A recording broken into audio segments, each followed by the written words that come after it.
Hello friends, welcome to Sri kids TV. துணிச்சலான ராதா பகுதி 2. முனிவரிடம் கேள்வி கேட்டாள் ராதா.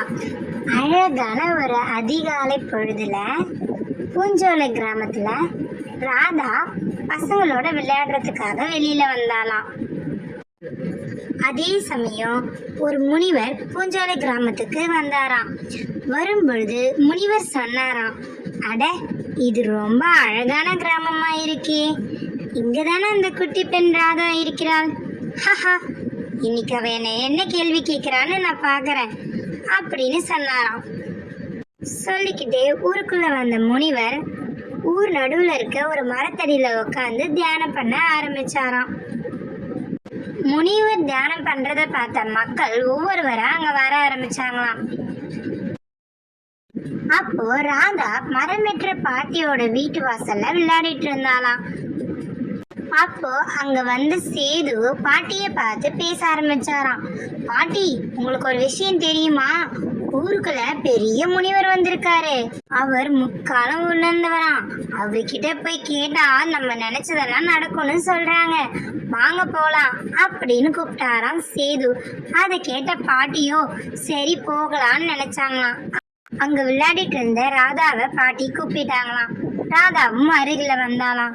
பாட்டி பேச ஆரம்பிச்சாங்களாம்.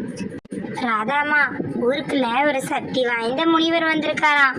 வாமா, நம்ம 3 பேருமா போய் அவரை பார்த்துட்டு வந்துடலாம் அப்படின்னு சொல்லிட்டு ராதாவையும் கூடவே கூப்பிட்டு சேதுவும் பாட்டியும் கிராமத்தோட நடுப்பகுதிக்கு போனாங்களாம். முனிவரும் தவம் பண்ணிட்டு இருந்தாராம். தவம் கலைஞ்சு முனிவர் கண்ணை திறந்து பார்க்கும் பொழுது ஊரே அங்க கூடி இருந்துதான். ஒவ்வொருத்தவங்க வந்து பிரச்சனையை சொல்லுங்கன்னு சொல்லி கேட்டாராம் முனிவர். அதை கேட்ட பாட்டி முதல்ல சாமி கிட்ட போனாங்களாம். சாமி, எனக்கு உங்க ஆசீர்வாதம் மட்டும் முழுமையா வேணும் அப்படின்னு சொல்லி கேட்டாங்களாம். அதை கேட்ட முனிவர் ரொம்ப சந்தோஷப்பட்டு சதாஸ்து அப்படின்னு அவங்கள வாழ்த்தினாராம். அடுத்தத சேது போனாராம்.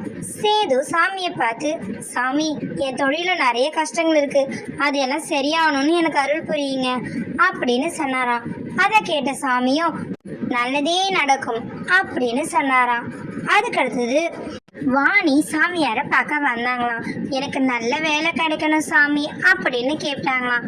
அதுக்கு சாமியோ கண்டிப்பா நல்ல வேலை கிடைக்கும் அப்படின்னு சொன்னாராம். அதுக்கடுத்து சாமியே கூட்டத்தை பார்த்தாராம். கூட்டத்துல ராதாவை பார்த்தது சாமி உடனே பணிவா, ராதா இங்க வாமா அப்படின்னு அழைச்சாராம். உடனே ராதாவும் சாமி கிட்ட போய் நின்னாலாம். சாமி கேட்டாராம், உனக்கு என்ன பிரச்சனை இருக்கோ அதை கேளுமா அப்படின்னு சொன்னாராம். அதை கேட்ட ராதாவோ, சுவாமி, எனக்கு உங்ககிட்ட கேட்க 2 கேள்விகள் தான் இருக்கு அப்படின்னு சொன்னாராம். அதை கேட்ட சாமி சிரிச்சுக்கிட்டே சொல்லு ராதா அப்படின்னு சொன்னாராம். ராதா கேள்வி கேட்க ஆரம்பிச்சாராம். கடவுளை எல்லாரும் வணங்குறோம், அதே போல உங்களையும் மக்கள் எல்லாரும் வணங்குகிறாங்க, அப்போ நீங்க கடவுளா அப்படின்னு கேட்டாராம். அதை கேட்ட முனிவர் சிரிச்சுக்கிட்டே இல்லம்மா அப்படின்னு சொல்லலாம்.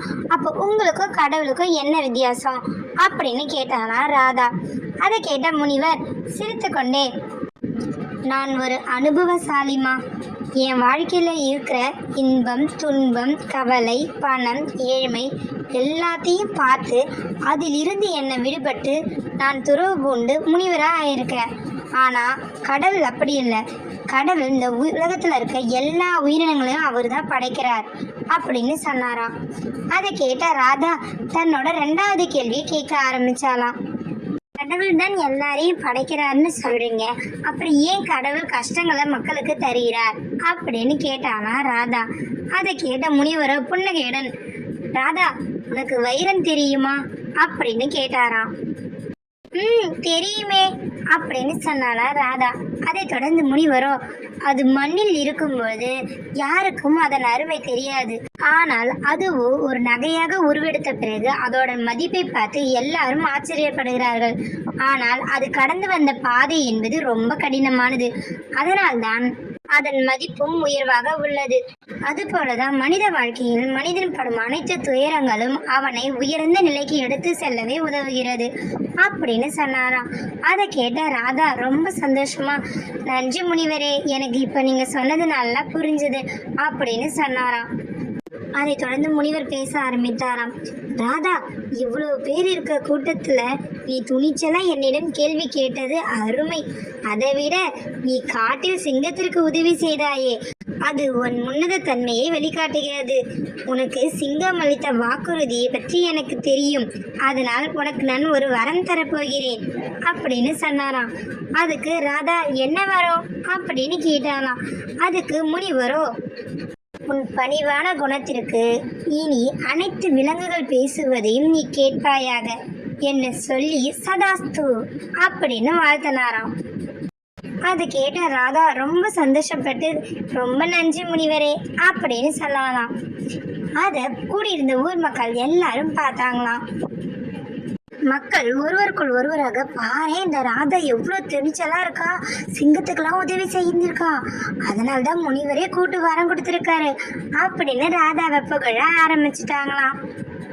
ராதா கிட்ட பேசி முடிச்சதும் முனிவர் அங்கிருந்து வேற கிராமத்துக்கு கிளம்பி போக ஆரம்பிச்சிட்டாராம். போகும்போது முனிவர் நினைச்சாராம், ராதாவின் பயணங்கள் இதுக்கப்புறம் தான் தொடரப்போகிறது அப்படின்னு. அதுக்கப்புறம் இதெல்லாம் பார்த்துட்டு இருந்த மக்கள் ராதாவோட துணிச்சலை எண்ணி ரொம்ப பெருமைப்பட்டு ஒவ்வொருத்தவங்களும் அவகிட்ட போய் வாழ்த்து தெரிவிச்சாங்களாம். தேங்க்ஸ் ஃபார் வாட்சிங் our channel. Like, share and subscribers.